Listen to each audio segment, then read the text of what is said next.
मुअज़्ज़ज़ ख़वातीन व हज़रात, इस तरह की प्यारी प्यारी वीडियो देखने के लिए हमारे चैनल को सब्सक्राइब करें और बेल के आइकॉन को दबाएं ताकि आपको हमारी वीडियो सबसे पहले मिलती रहे। अस्सलामु अलैकुम दोस्तों, पेश खिदमत है काली आत्मा एपिसोड नंबर 12।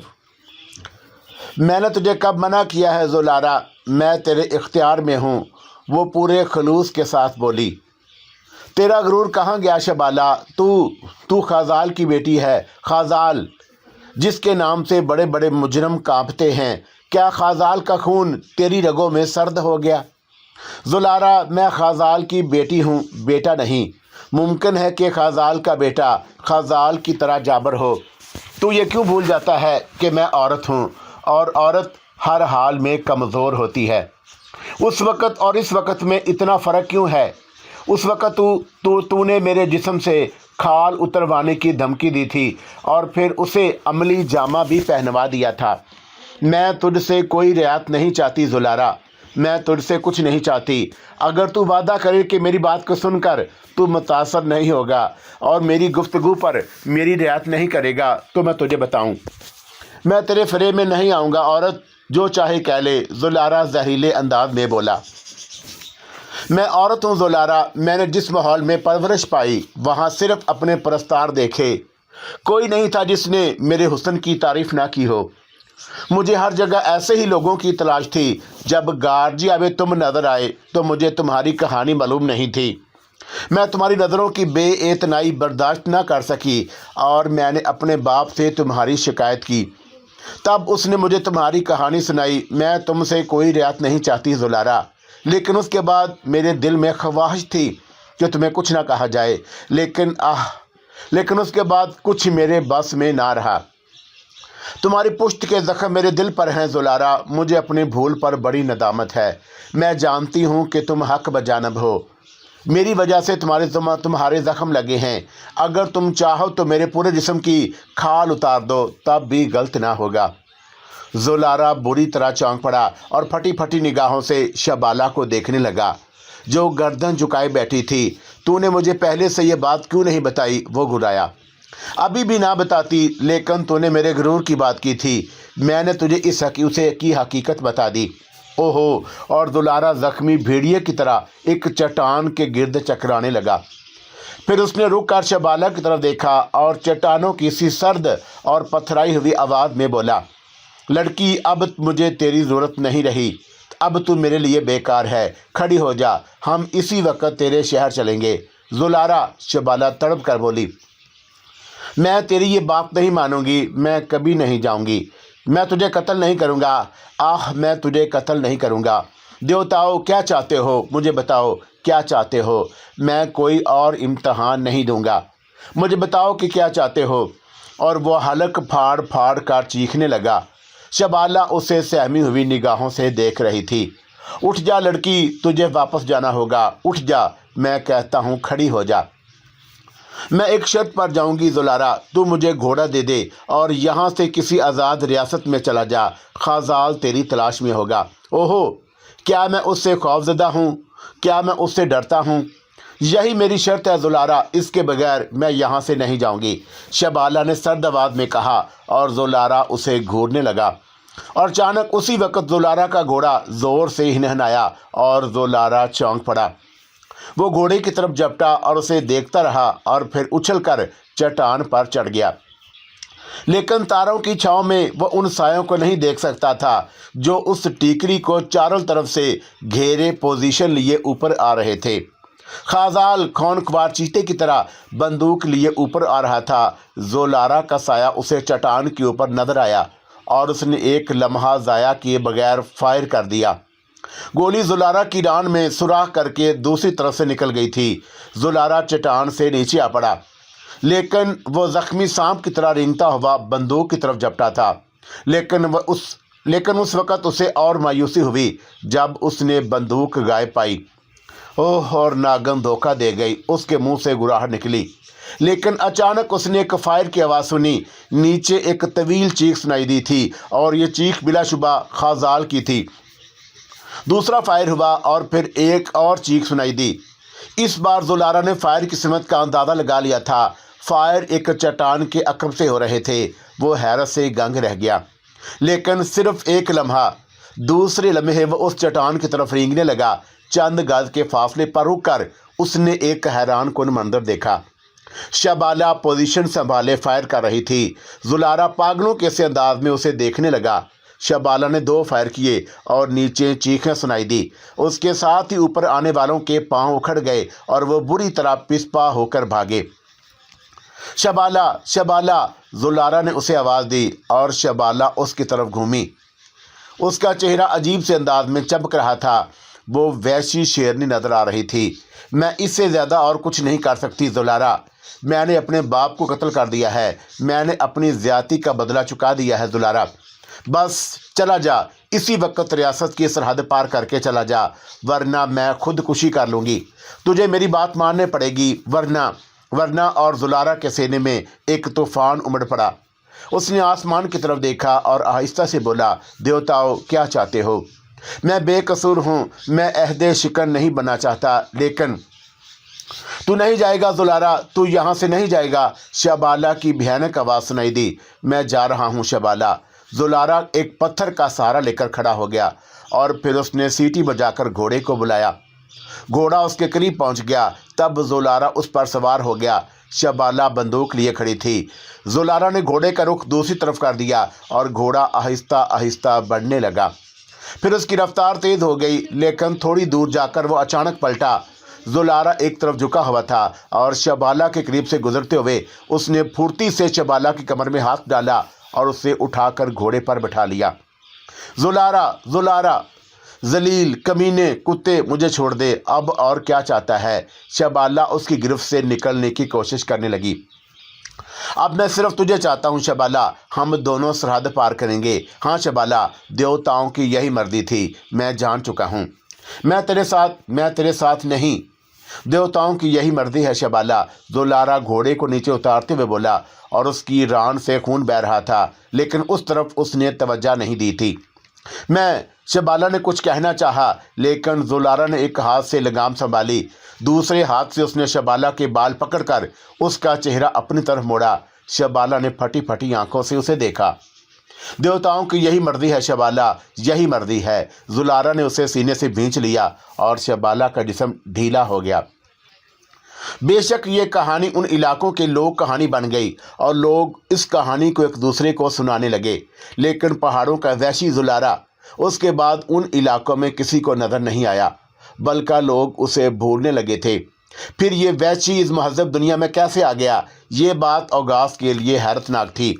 اس نے فیصلہ کیا کہ پہلے اپنے باپ کو زلارہ کے بارے میں بتائے گا اور پھر اس نے اجازت دی تو پہاڑوں کے وحشی زلارہ سے ملے گا۔ ویسے نوجوانی کی عمر میں عشق و محبت کی داستانیں بڑی دلکش ہوتی ہیں اور ان کے لیے بڑا تجسس ہوتا ہے۔ عشق و محبت کی ایک انوکھی داستان سفید حویلی میں بھی ترتیب پا رہی تھی۔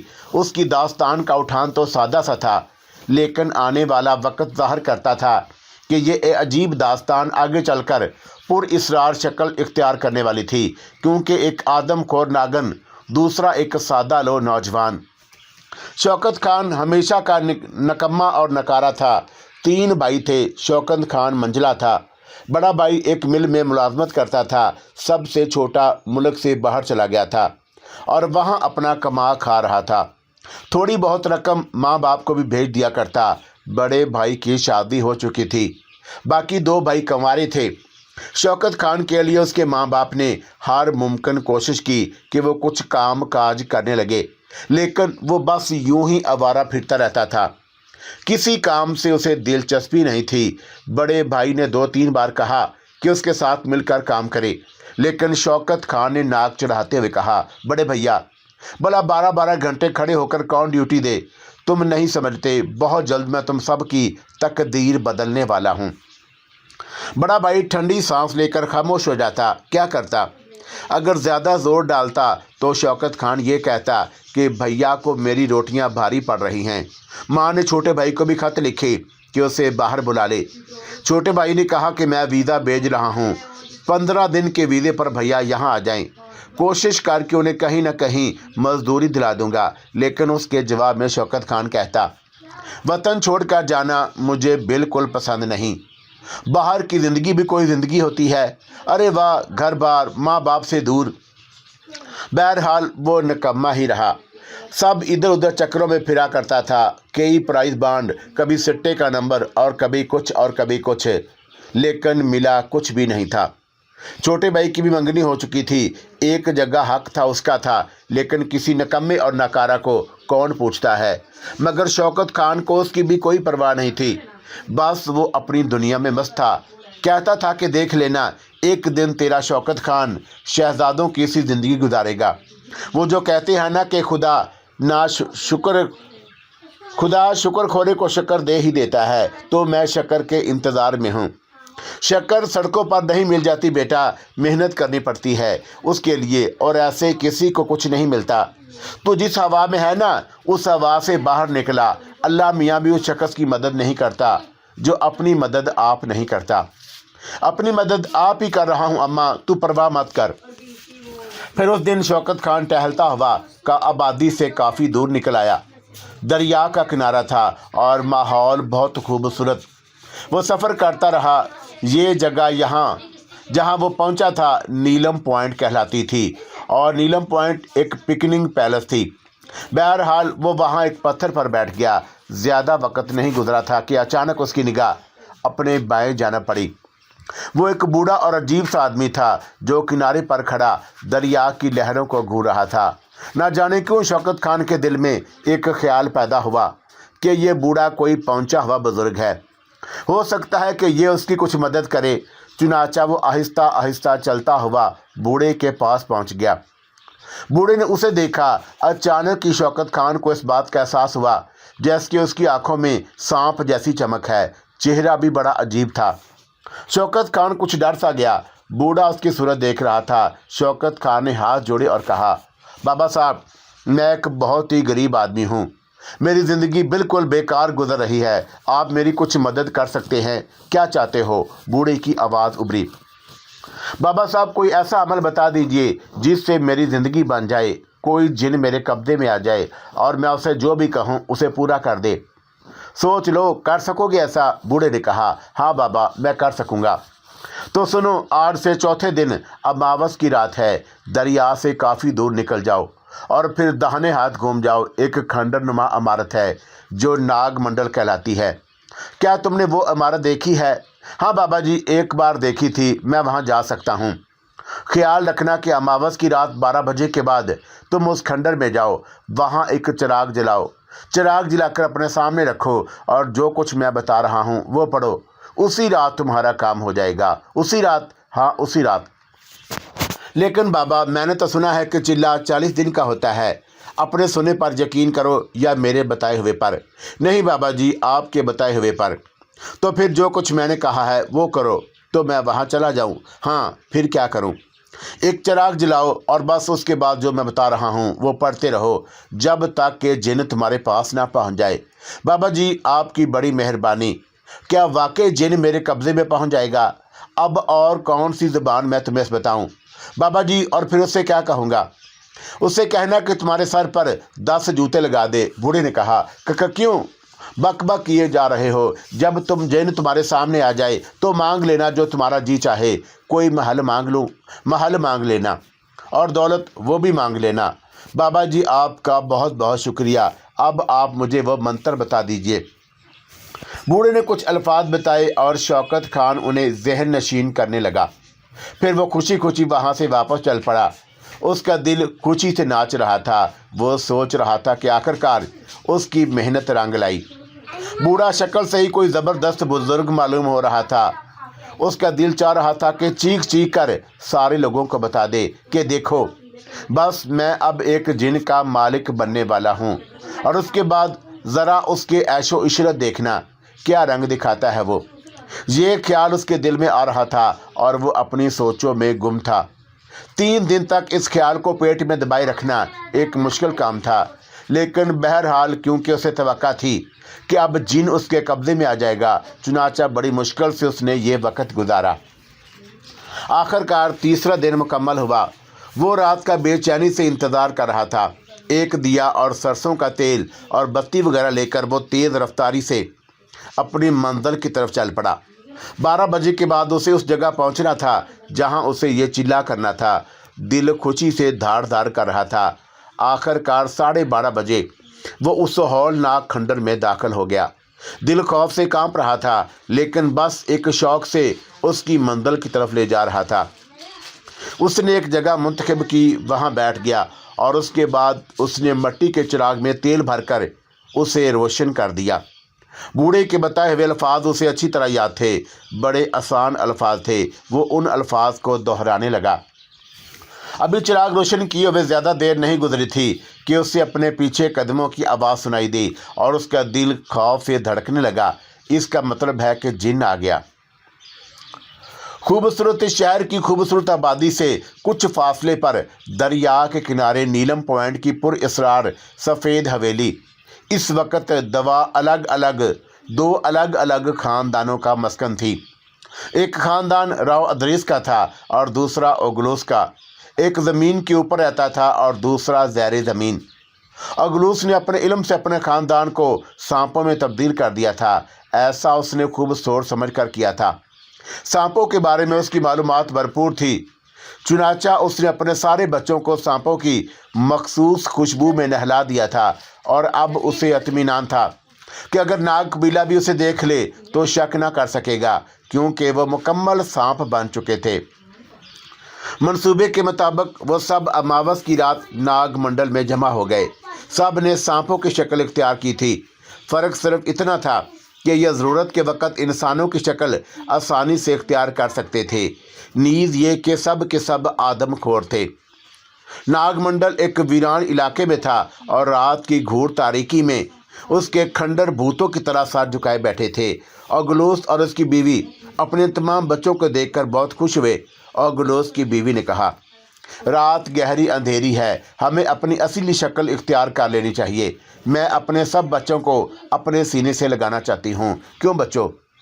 जैसा हुक्म माँ, सब ने यकवकस कहा और फिर गहरी तारीख रात में अचानक बहुत से इंसान नमूदार हुए और भयानक माहौल और भयानक हो गया।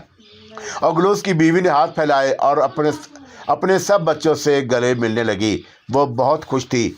सब से मुलाकात के बाद उसने कहा, तुम सब खुश तो हो ना मेरे बच्चों? हाँ मुकद्दस माँ, हमारे बाप ने इस भयानक और वीरान इलाके से निकाल कर हमारे ऊपर बड़ा एहसान किया है। हम अपने बाप के इस एहसान को ज़िंदगी भर नहीं भूल सकते। मुझे तुम सब की खुशी अजीज़ थी। मैं जानता था मेरे बच्चों कि तुम जादूगर नहीं बन सकते, और जादूगर बने बगैर ज़िंदगी गुजारना जितना मुश्किल काम था, मुझे उसके बारे में भी अच्छी तरह मालूम था। वहाँ कबीलों की जंगें, जादूगरों की साजिशें तुमसे तुम्हारा सब कुछ छीन लेती, और फिर तुमने देखा कि हमारी बस्ती खुद अपनी मुश्किलों में घिरी हुई थी।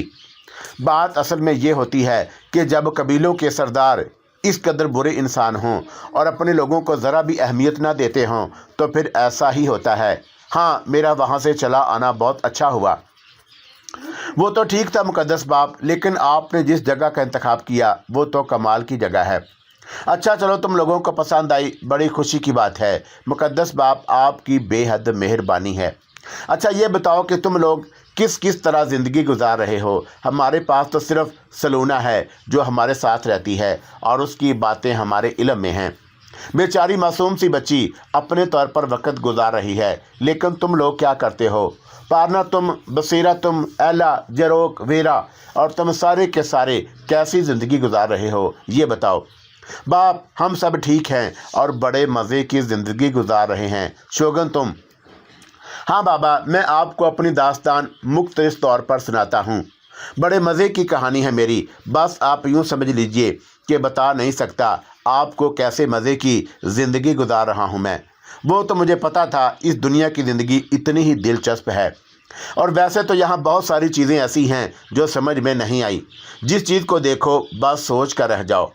एक दिन मैं एक ऐसी जगह बैठा हुआ था जहाँ से रेलवे लाइन गुजरा करती थी। मुकद्दस बाप, क्या तुम रेलवे लाइन के बारे में जानते हो?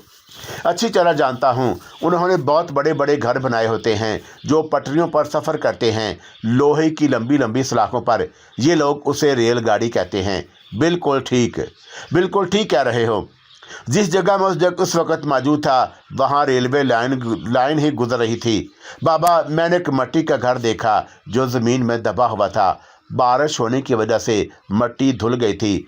वो घड़ा उसमें साफ नज़र आ रहा था। जाने क्यों मेरा दिल में ख्याल आया कि मैं इसे बाहर निकालूं। बस आप यूं समझ लीजिए, मैंने घड़ा खोद कर बाहर निकाल लिया।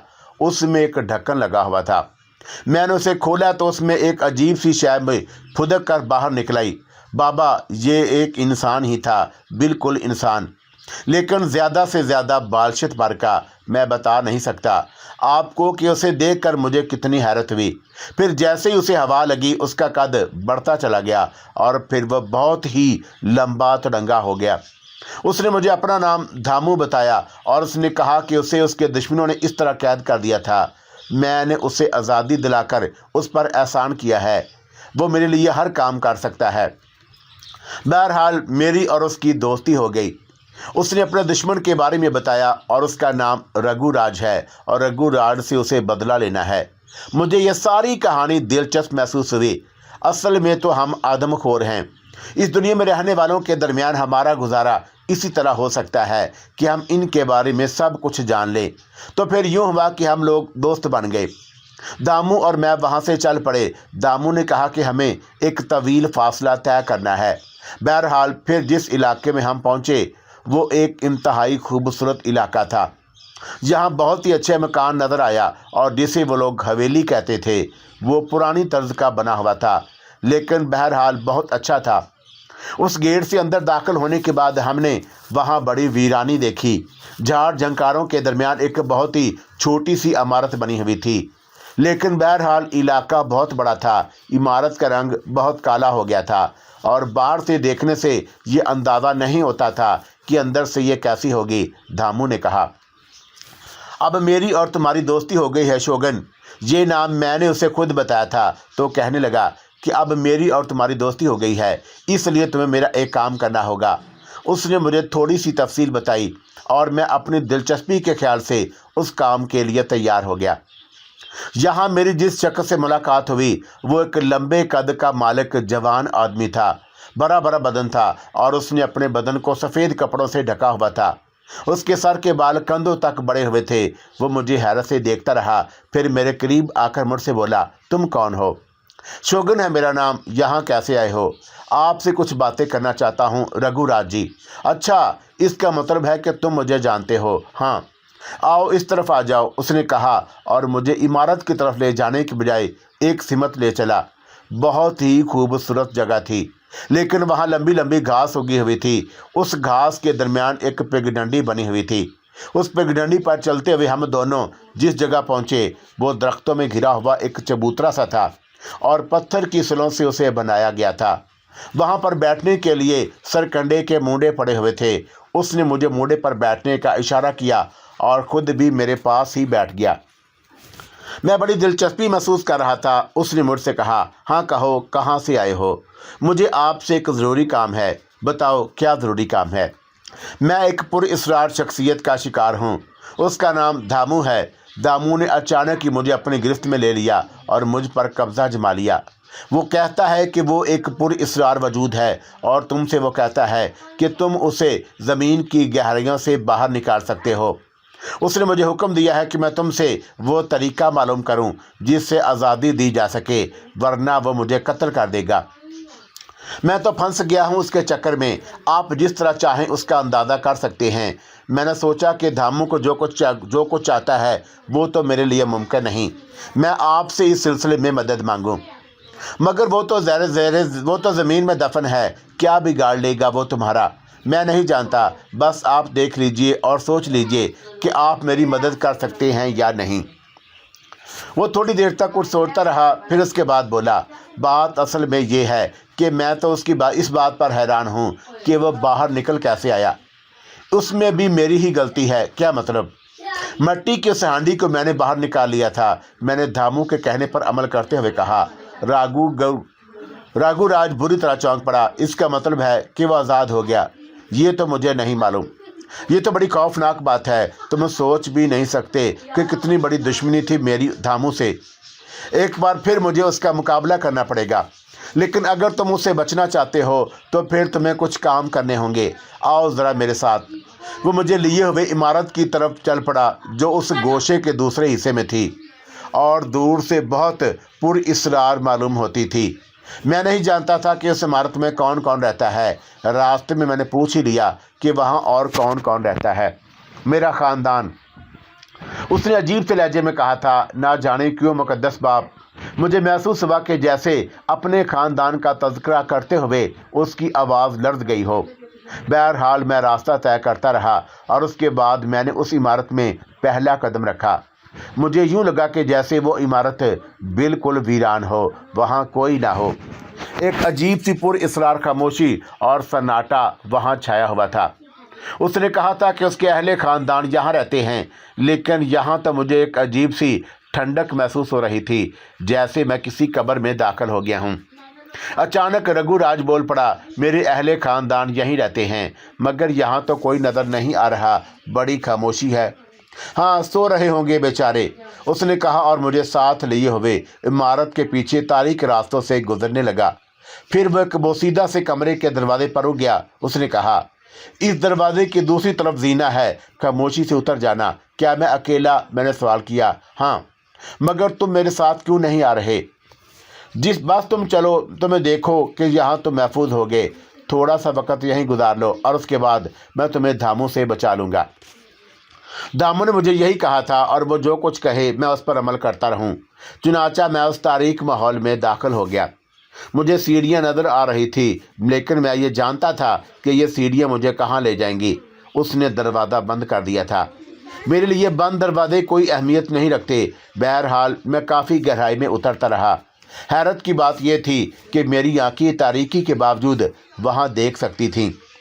फिर एक बहुत बड़ी जगह नज़र आई, लेकिन यहाँ एक ऐसा भयानक माहौल था, बता नहीं सकता। शदीद बदबू फैली हुई थी। दीवारों और छतों पर बेशुमार चमगादड़ें लटकी हुई थी। मेरी आमद पर भी उनमें बेचैनी पैदा नहीं हुई। दीवारें इस तरह उधरी हुई थी कि जैसे उन्हें खोद कर फेंक दिया गया हो। जगह जगह चूने और मिट्टी के ढेर लगे हुए थे।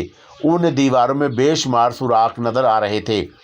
मुझे हैरत हुई कि क्या रघु राज का ख़ानदान यहाँ रहता है। अभी मैं यही सोच रहा था कि सामने की दीवार में हल्की हल्की सी आहट हुई और एक रोशनी सी अंदर आ गई। मैं रोशनी की तरफ बढ़ा तो कब खिड़की एकदम बंद हो गई। बहरहाल उसके बाद एक अजीब सी सरसराहट उभरी। मैंने देखा कि वो एक बिल्ली है, आम बिल्ली के कद से काफ़ी बड़ी, गहरे काले रंग की चमकती आंखों वाली। वो आहिस्ता आहिस्ता मेरी जानब आ रही थी और मैं ये सोच रहा था कि मुझे क्या करना चाहिए। फिर बिल्ली ने म्याऊं म्याऊं की आवाज़ें निकाली, लेकिन उन आवाज़ों में घुर्राहट नहीं बल्कि एक नरम सा अंदाज था। और उसके बाद वो मेरे पैरों में आकर लौटने लगी। मैं सोच रहा था कि सांप बनकर इस बिल्ली से जंग करूं या डस लूं, लेकिन बिल्ली अपना सर, अपना बदन मेरे कपड़ों से रगड़ रही थी और मुझे यूं लग रहा था जैसे वो मुझसे दोस्ती की फरमाइश कर रही हो। अभी मैं कुछ सोच ही रहा था कि अचानक ही बिल्ली के मुंह से आवाज़ निकली, शोगन, ये मैं हूँ धामू। मैं बुरी तरह चौंक पड़ा। एक इंसान बिल्ली कैसे हो सकता है? मैंने उसे गौर से देखा तो वो बोला, इस वक्त मुझे बिल्ली बनकर तुम्हारे पास आना पड़ा। असल में मेरे आने का रास्ता तुमने खुद खोज लिया, वरना इससे पहले मैं उसके पास नहीं आ सकता था। अब तुम ये बताओ कि तुम राघु राज के लिए क्या कर सकते हो? जो कुछ तुम कहो, मैंने जवाब दिया। एक बिल्ली को इंसान की तरह बोलते देखकर मुझे बहुत हैरत हो रही थी। उसने कहा कि रघु राज को जान से मार दो, मैं आज़ाद हो जाऊंगा और मुझे कोई खौफ नहीं रहेगा। मैं सोच में डूब गया। फिर मैंने पूछा, लेकिन यहाँ तय खाने में आने का दरवाज़ा तो बंद हो चुका है और वो मुझे कुछ दिन के लिए यहाँ रहने के लिए कह गया है। आओ मैं तुम्हें रास्ता बताता हूँ। फिर वह मुझे लिए हुए एक सुराख के पास पहुँची और उसने धामू की आवाज़ में ही कहा, ये जो पत्थर का लगा हुआ है इसे दबाओ। पत्थर को दबाने से वहाँ एक दरवाज़ा खुल गया। एक सुरंग नज़र आ रही थी जिससे गुजर कर मैं ऊपर पहुँच गया। बिल्ली के रूप में धामू मुझे उस कमरे में ले गया जहाँ रघु राज गहरी नींद सो रहा था। اس نے میرے کان میں سرگوشی کی، اندر جاؤ اور اس کی گردن دبا کر اسے مار دو۔ میں نے اس کی ہدایت پر عمل کیا۔ جیسے ہی میں اس کے سینے پر چڑھ کر اس کی گردن دبائی، وہ جاگ گیا اور اس نے مجھے پوری قوت سے پیچھے دھکیل دیا۔ میں اچھل کر نیچے گرا تھا۔ اس نے پھرتی سے اپنے تکیے کے نیچے سے ایک لمبا چاقو نکالا اور مجھ پر چھلانگ لگا دی، لیکن میں نے اپنی جگہ خالی کر دی۔ وہ زمین پر گرا اور اس بدقسم آدمی کے ہاتھ میں پکڑا ہوا چاقو اسی کے سینے میں پیوست ہو گیا۔ اس کے سینے سے خون کا فوارہ ابل پڑا اور وہ زمین پر لوٹنے لگا اور میں نے اسے ہمدردی کی نگاہوں سے دیکھا، لیکن اسی وقت اس کے سرخ سرخ اچھلتے ہوئے خون نے میری نیت خراب کر دی۔ میں بلی کو نظر انداز کر کے اس پر جھک گیا اور وہ ابھی تک تڑپ رہا تھا۔ تب میں نے اس کی گردن کے نخرے پر اپنے دانت گاڑ دیے اور اسے چبانے لگا۔ بلی تھوڑے فاصلے پر کھڑی مجھے دیکھ رہی تھی۔ میں اب بے خود ہو گیا تھا۔ بہت دن کے بعد مقدس باپ خون ملا تھا۔ میں نے اپنے آپ کو اس خون سے سیراب کیا اور اس کا گوشت کھایا اور مجھ پر نشے کی سی کیفیت طاری ہو گئی۔ میری آنکھیں خود بخود بند ہونے لگیں اور میں گہری نیند سو گیا۔